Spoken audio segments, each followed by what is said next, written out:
کی حفاظت کا ذمہ لیا ہے؟ کہاں لکھا ہے؟ اللہ کہاں ہے اور قرآن کہاں ہے اس میں؟ ٹھیک ہے، آپ اس طرح کریں نا، یہ باقی مسلم پہ چھوڑ دے، کیونکہ مجھے پتہ چل گیا آپ نے ماننا نہیں ہے کسی بات کو، یہ صاف ظاہر ہے۔ جب آپ آیت میں اللہ کہاں لکھا ہے اور اچھا قرآن کہاں ابھی لکھا بات ہے سنو، بتائیے۔ اچھا جس طرح آپ نے اس دن مجھے کہا تھا نا کہ دوسرے لوگ پر فیصلہ کریں گے، یہ فیصلہ کہ یہ کس بارے میں ہے، یہ دوسرے لوگ فیصلہ کریں گے، یہ دوسرے لوگ فیصلہ کریں گے۔ ادھر دیکھو، آپ جیسا جھوٹا بندہ جو ہے نا، آپ جیسا جھوٹا بندہ میں نے جو ہے نا بالکل نہیں دیکھا۔ دیکھو آپ ان منکرین میں ہیں جو سامنے لکھا ہوا اس کو جھٹلا رہے ہیں، تو اس لیے آپ نے جس طرح کہا تھا نا کہ دوسرے لوگوں پہ چھوڑتے، یہ دوسرے لوگوں پہ چھوڑتے کہ اس کا مطلب کیا ہے، کوئی اور آ کے جو ہے اس کو پیش کرے گا کہ یہ کس بارے میں ہے، اس کا مطلب کیا ہے، بس آپ بتا دو۔ میں جو بھی بتاؤں گا اس میں نہ تو اللہ ہے نہ قرآن ہے، تو آپ یہ اللہ اور قرآن کی یہاں سے کیوں ڈال رہے ہو میرے بھائی؟ اچھا یہ کس بارے میں ہے، یہ تو آپ بتا سکتے ہیں نا، اسی کے بارے میں یہ بھی کس ہے، بارے لیکن میں؟ اس میں نہ تو قرآن ہے نہ تو اللہ ہے۔ آپ کا دعویٰ ہے کہ اللہ نے، بس جو میرا مقصد تھا نا، میرے دنیا کے سامنے آپ کا جو منکر چہرہ تھا نا وہ بے نقاب کرنا تھا، وہ کام میں نے کر دیا۔ اب یہ نا آپ عیاشی کر، آپ کا جو چہرہ تھا نا وہ میں نے صرف پوری انڈیا کو بلکہ پوری دنیا کو دکھانا تھا، وہ جو ہے نا سب کے سامنے ہے۔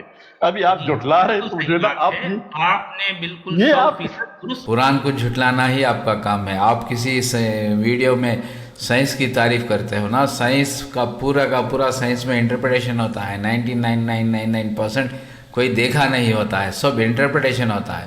اب سائنس کی تعریف کرتے ہیں، آپ کچھ معلوم نہیں ہے نا، اس لیے کچھ بول دیتے ہو۔ سائنس میں سارا کا سارا انٹرپریٹیشن ہوتا ہے۔ آپ اتنی سادہ سی آیت کو آپ کہتے ہیں کہ اس میں قرآن کہاں ہے، اللہ کہاں ہے؟ آپ کا جھٹلانا ہی آپ کا کام ہے۔ نزلنا الذکر وَإِنَّا لَهُ لَحَافِظُونَ، یقیناً ہم ہی نے یہ ذکر نازل کیا ہے اور ہم ہی اس کے محافظ ہیں، ہم اس کی حفاظت کریں گے۔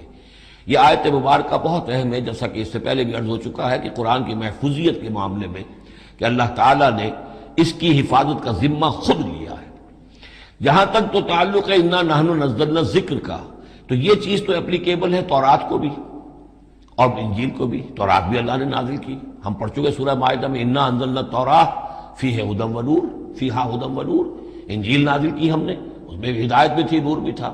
لیکن دوسرا ٹکڑا اِنَّا لَهُ لَحَافِظُونَ، ہم ہی ہیں اس کی حفاظت کرنے والے، یہ صرف ایکسکلوسیو ہے معاملہ قرآن کا، اس کے سوا کسی اور صحیفہ آسمانی اور کسی کتاب سماوی کو اللہ تعالیٰ نے ضمانت نہیں دی۔ اور اس کی وجہ یہی ہے کہ اصل ہدایت نامہ جو ابدی ہے، جو کامل ہے، وہ ابھی آنے والا ہے۔ لہذا یہ سابقہ ایڈیشنز جو ہیں، نامکمل ایڈیشنز ہیں، یہ تو یوں سمجھئے کہ انٹرم پیریڈ کے لیے کچھ انسٹرکشنز تھی جو دے دی گئیں، ان کو مستقل طور پر محفوظ رکھنے کی کوئی ضرورت نہیں تھی۔ یہ ختم نبوت پر ایک بہت بڑی دلیل ہے کہ کسی بھی قادیانی سے اگر بات کی جائے تو اگر اس سے یہ کہا جائے کہ آیا تمہارے نزدیک قرآن میں ہدایت کامل ہوئی یا نہیں، تو جواب دے گا ہدایت تو کامل ہو گئی۔ نمبر 2، کیا تمہارے نزدیک قرآن محفوظ ہے یا نہیں؟ اگر وہ محفوظ بھی ہے تو پھر کسی اور وحی کی ضرورت کیا ہے؟ اللہ تعالیٰ کوئی کام عبث تو نہیں کرتا، ضرورت کے بغیر نہیں کرتا، کسی مقصد کے بغیر نہیں کرتا۔ یا تو یہ کہیں کہ ابھی ہدایت کامل نہیں ہوئی تھی، وہی جاری رہنی چاہیے، اس کا جواز ہو جائے گا۔ یا کہیں کہ کامل تو ہو گئی تھی قرآن میں لیکن وہ تو ضائع ہو گئی، محفوظ نہیں رہی، تب بھی وحی کی کھڑکی جو ہے اس کے کھلے رہنے کا جواز پیدا ہوگا۔ لیکن اگر کوئی شخص ان دونوں باتوں کو نہ مانے بلکہ اعتراف کر لے کہ ہدایت قرآن میں کامل ہو گئی اور یہ کہ وہ محفوظ بھی ہے، تو پھر اجرائے وحی، یہ تھا اصل میں جو فتنہ اٹھایا ہے غلام احمد قادیانی نے کہ وحی تو ایک نعمت تھی، کیسے بند ہو سکتی ہے، وحی کا سلسلہ جاری رہے گا۔ لیکن اس کو لے کر اس نے جو ہے پھر آگے اپنی نبوت کا دعویٰ کیا۔